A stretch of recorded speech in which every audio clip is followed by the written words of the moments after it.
Hello everyone, Raleigh to Hyderabad Lufthansa ఎయిర్లైన్స్లో travel చేశాను. ఆ ట్రావెల్ ఎక్స్పీరియన్స్ అంతా కూడా ఈ వీడియోలో షేర్ చేశాను. ఎండ్ వరకు మిస్ చేయకుండా చూడండి. నేను ఇక్కడ ఇన్ఫాంట్ బేబీతో ట్రావెల్ చేశాను. బేబీతో ట్రావెల్ చేస్తున్నప్పుడు బేబీ క్యారియర్తో పాటు ఒక స్ట్రోలర్ కూడా మనం పెట్టుకుంటే ట్రావెలింగ్లో మనకు చాలా ఈజీగా ఉంటుందన్నమాట. బేబీని క్యారీ చేయాల్సిన అవసరం లేకుండా స్ట్రోలర్లో యూస్ చేసుకోవచ్చు. ఎక్కడికక్కడ మనకి లిఫ్ట్స్ ప్రొవైడ్ చేస్తారు కాబట్టి ఎయిర్పోర్ట్లో మనం ఈజీగా ట్రావెల్ చేయడానికి వీలుగా ఉంటుందన్నమాట. ఈ స్ట్రోలర్ కూడా మనం కాంపాక్ట్గా ఉంటుంది. ఈజీగా ఫోల్డ్ చేసేసుకుని మనం గేట్ దగ్గర ఇచ్చేసేస్తే బోర్డింగ్ అయ్యేటప్పుడు మళ్ళీ మనకి ఆ డెస్టినేషన్ వచ్చాక వాళ్ళు మనకి ఇచ్చేస్తారనమాట. నేను ఇది వాల్మార్ట్లో తీసుకున్నాను. చాలా అఫోర్డబుల్ ప్రైస్లోనే ఉందన్నమాట. స్ట్రోలర్ కూడా $15కే నాకు దొరికింది ఇది. సో ఇలాంటి స్ట్రోలర్ పెట్టుకుంటే ఈజీగా ఉంటుందన్నమాట ట్రావెలింగ్ టైం అంతా కూడా.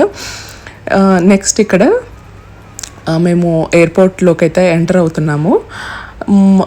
బేబీతో ట్రావెల్ చేస్తున్నప్పుడు మీరు బ్యాసినెట్ సీట్స్ అవైలబుల్గా ఉంటే బ్యాసినెట్ సీట్స్ బుక్ చేసుకుంటే చాలా కంఫర్టబుల్గా ఉంటుంది. లెగ్ రూమ్ కూడా బాగుంటుంది. బేబీని కాసేపు దాంట్లో పడుకోబెట్టచ్చు. సో నేను ఇక్కడ సెక్యూరిటీ చెక్ అయ్యాక ఎంటీ వాటర్ బాటిల్ అయితే తెచ్చుకున్నాను ఇంటి దగ్గర నుంచి. దాన్ని అయితే ఫిలప్ చేసుకుంటున్నాను. ఎయిర్పోర్ట్లో ఎక్కడికక్కడ మనకి ఇలా వాటర్ స్టేషన్స్ ఉంటాయి కాబట్టి వాటర్ ఫిల్ చేసుకోవచ్చు ఫ్లైట్ ఎక్కే ముందు. బేబీ ఉంది కాబట్టి మేము ప్రీ బోర్డింగ్ ఏరియాలో అయితే కూర్చున్నాము. కొంచెం ఓల్డ్ పీపుల్, నడవలేని వాళ్ళు, ఇలా బేబీస్ ఉన్న వాళ్ళని ప్రీ బోర్డింగ్ ఏరియాలో కూర్చోబెడతారు. సో దట్ మనకి అందరికంటే ముందు మనల్ని ఫ్లైట్ ఎక్కిస్తారనమాట. నెక్స్ట్ ఇంకా ఫ్లైట్ టేక్ ఆఫ్ అయ్యాక ఇలా బ్యాసినెట్ సీట్ అయితే వాళ్ళు అరేంజ్ చేస్తారు. టేక్ ఆఫ్ అయిన ఒక 20-30 మినిట్స్కి సీట్లోనే మనకి మ్యాట్రిస్ కానీ దాంట్లో కావాల్సిన బ్లాంకెట్స్ అన్నీ కూడా వాళ్ళే ప్రొవైడ్ చేస్తారనమాట. మొత్తం ఇలా ఫిక్స్ చేసేసి మనకి ఇస్తారు. మనం లాస్ట్ వరకు ఫ్లైట్ ఎండ్ వరకు కూడా దీన్ని అలాగే ఉంచుతారు. మళ్ళీ నెక్స్ట్ స్టాప్ వచ్చాక మనకి ల్యాండింగ్ అయ్యేటప్పుడు అయితే తీసేస్తారనమాట ఈ బ్యాసినెట్ సీట్ని. మనం సీట్ బుక్ చేసుకోవాలి, ఎర్లీగా బుక్ చేసుకోవాలి ఈ బ్యాసినెట్ సీట్స్ అంటే మనకి $41 నుంచి మనకి లుఫ్తాన్సా సైట్లో అవైలబుల్గా ఉంటాయి అన్నమాట. లేదు మనకి ఇది ఫ్రీ సీట్స్ కావాలి అంటే ఫ్లైట్ స్టార్ట్ అయిన 48 అవర్స్ బిఫోర్ చూసుకుంటే మనకి అన్నీ కూడా ఫ్రీ సీట్స్ అవైలబుల్గా ఉంటాయి. మనం తొందరగా అంటే ఫస్ట్ కమ్ ఫస్ట్ సర్వ్ బేసిస్లో త్వరగా చూసుకుని అవి బుక్ చేసుకుంటే మనకి బ్యాసినెట్ సీట్స్ దొరుకుతాయి అన్నమాట. నాకు ర్యాలీ నుంచి ఫ్రాంక్ఫర్ట్కి వెళ్ళేటప్పుడు బ్యాసినెట్ సీట్ దొరికింది, కానీ ఫ్రాంక్ఫర్ట్ నుంచి హైదరాబాద్కి వెళ్ళేటప్పుడు బ్యాసినెట్ సీట్స్ అవైలబిలిటీ లేదు. సో నేను అప్పుడు వాళ్ళని రిక్వెస్ట్ చేశాను అనమాట, పక్కన ఎంటీ సీట్ ఉన్న సీట్ ఇవ్వమని. సో అదైతే వాళ్ళు నాకు ఇచ్చారు. ఇప్పుడు ఫ్లైట్ టేక్ ఆఫ్ అయిపోయాక ఒక హాఫ్ అన్ అవర్కి మనకి ఇలా రిఫ్రెష్మెంట్స్ అయితే ఇస్తారు. నాకు ఇక్కడ సాల్టెడ్ నట్స్ ఇచ్చారు, క్యాష్యూస్, ఇంకా ఆల్మండ్స్, ఇంకా మనకి డ్రింక్ కూడా ప్రొవైడ్ చేస్తారు. బేబీ ఇంతలో నిద్రపోతుంటే నేను బ్యాసినెట్లో అయితే పడుకోబెట్టేశాను. నెక్స్ట్ రిఫ్రెష్మెంట్స్ ఇచ్చిన 10 మినిట్స్కి ఇలా ఫస్ట్ మీల్ అయితే ప్రొవైడ్ చేశారనమాట. ఒక బ్రెడ్, రైస్, ఇలా చనా కర్రీ, హమ్మస్, ఇంకా పీటా బ్రెడ్, ఇంకా ఏదో సాలడ్ ఏదో ఇచ్చారు. ఈ ఫుడ్ అయితే యావరేజ్గా ఉంది. రైస్ అంత సరిగ్గా కుక్ అవ్వలేదన్నమాట. కొంచెం 60-70% కుక్ అయింది అనిపించింది నాకు. మనం కిడ్స్కి హోమ్ మేడ్ ఫుడ్ తెచ్చుకుంటే, అంటే ప్యూరేస్ కానీ ఇలాంటివి ఏవైనా కానీ పిల్లలకి పెట్టాలి అనుకున్న హోమ్ మేడ్ ఫుడ్ తెచ్చుకుంటే వీళ్ళు ఇక్కడ హీట్ కూడా చేసిస్తారు మనం రిక్వెస్ట్ చేస్తే. నేను ఫ్లైట్ అటెండెంట్ని రిక్వెస్ట్ చేస్తే నాకు హీట్ చేసి ఇచ్చారనమాట ఫుడ్ని. చక్కగా హాట్ ఫుడ్ పెట్టచ్చు మనం పిల్లలకి. నెక్స్ట్ ఇంకా ఫ్లైట్ మనకి జర్మనీలో ల్యాండ్ అవుద్ది, ఫ్రాంక్ఫర్ట్లో ఇంకొక 1 అవర్ ఉంది అనగా అలా స్నాక్ కూడా ప్రొవైడ్ చేశారనమాట, ఒక చీజ్ శాండ్విచ్ లాంటిది. నెక్స్ట్ ఇక్కడ మాకు జర్మనీ ఎయిర్పోర్ట్లో 7.5 అవర్స్ లే ఓవర్ అయితే ఉందన్నమాట. లాంగ్ లే ఓవర్ ఉంది కాబట్టి జర్మనీలోనే మేము ఇంకా అక్కడ మాకు సీట్స్ అవి ఉన్నాయన్నమాట రెస్ట్ తీసుకోవడానికి. మనకి మడత కుర్చీలాగా ఉన్నాయన్నమాట అవన్నీ కూడా. సో వాటిల్లో అయితే చాలామంది హాయిగా పడుకొని రెస్ట్ అయితే తీసుకున్నారు కాసేపు. జర్మనీలో ఎలాంటి సెక్యూరిటీ చెక్ జరగలేదన్నమాట. డైరెక్ట్గా మేము ర్యాలీ నుంచి ఫ్రాంక్ఫర్ట్లో దిగాక డైరెక్ట్గా ఇంకా వాక్ చేసుకుంటూ మా గేట్ దగ్గరికి వెళ్ళిపోయాం అంతే. గేట్ G54 గేట్ వచ్చిందనమాట మాకు. సో అక్కడికి డైరెక్ట్గా వాక్ చేసుకుంటూ వెళ్ళాము. ఏ సెక్యూరిటీ చెక్ జరగలేదు.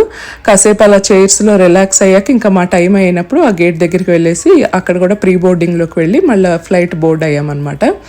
నెక్స్ట్ ఇక్కడ ఇలా చెప్పాను కదా, నాకు నెక్స్ట్ ఫ్లైట్లో బ్యాసినెట్ సీట్ అయితే అవైలబిలిటీ రాలేదు. సో ఇలా 3 సీట్స్ ఉన్న దాంట్లో ఆ కార్నర్ సీట్ ఒకళ్ళు ఆక్యుపై చేశారు, మధ్యలో సీట్ ఎంటీది, నా సీట్ ఇటు ఉందనమాట. సో అలా ఎంటీ సీట్ ఉన్నది నేను రిక్వెస్ట్ చేసుకున్నాను, బేబీతో ఈజీగా ఉంటుందని. బేబీని కూర్చోబెట్టడానికైనా ఫుడ్ ఫీడ్ చేయడానికైనా పక్కన ఎంటీ సీట్ ఉంటే మనకి చాలా కంఫర్టబుల్గా ఉంటుందని నేను అలా రిక్వెస్ట్ చేసుకున్నాను.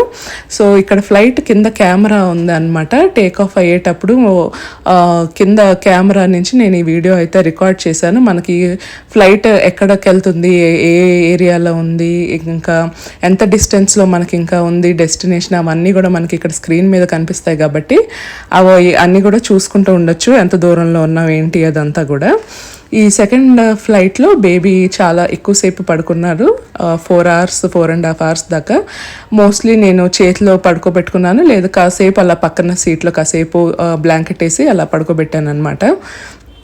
మనకి ఈ ఫ్లైట్లో కూడా మనకి ఫ్లైట్ బోర్డ్ అయ్యాక ఒక టేక్ ఆఫ్ అయ్యాక ఒక 10-15 minutesకి ఒక 20 minutesకి అలాగా వచ్చి వాళ్ళు దీంట్లో కూడా మనకి సాల్టెడ్ నట్స్ అంటే క్యాష్యూ నట్స్ని ఇంకా ఆల్మండ్స్ ఇచ్చారు. ఇంకా నెక్స్ట్ డ్రింక్స్ కూడా ప్రొవైడ్ చేశారు.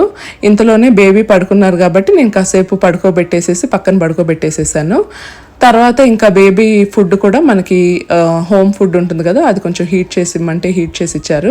బేబీతో ట్రావెల్ చేస్తున్నప్పుడు కర్డ్ రైస్ కానీ ప్యూరేస్ కానీ ఇలాంటివి క్యారీ చేస్తే మనకి ప్యూరేస్ అయితే వాళ్ళు హీట్ చేసి ఇస్తారు, కర్డ్ రైస్ అయితే హీట్ చేయాల్సిన అవసరం ఉండదు కాబట్టి చక్కగా ఈజీగా మనకి ట్రావెల్ మొత్తం కూడా బేబీకి మంచిగా ఫీడ్ చేసుకోవచ్చు.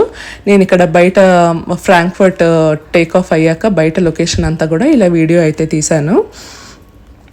బ్యాసినెట్ సీట్ ఇక్కడ అవైలబిలిటీ లేకపోయినా కూడా చాలా కంఫర్ట్గానే అనిపించింది, పక్కన ఎంటీ సీట్ ఉండడం వల్ల. ఇక్కడ మనకి ఈ ఫ్లైట్లో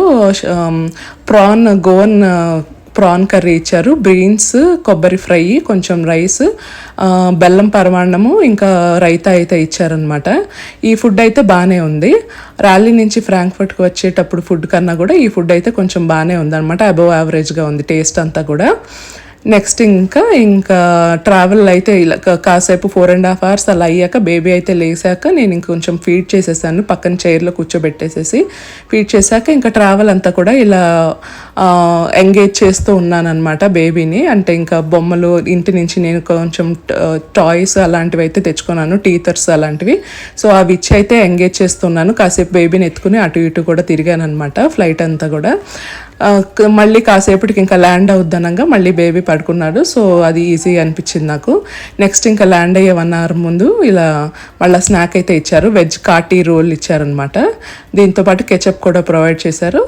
ఓకే అండి, మరో మంచి వీడియోతో మళ్ళీ మిమ్మల్ని కలుస్తాను. Bye, thanks for watching.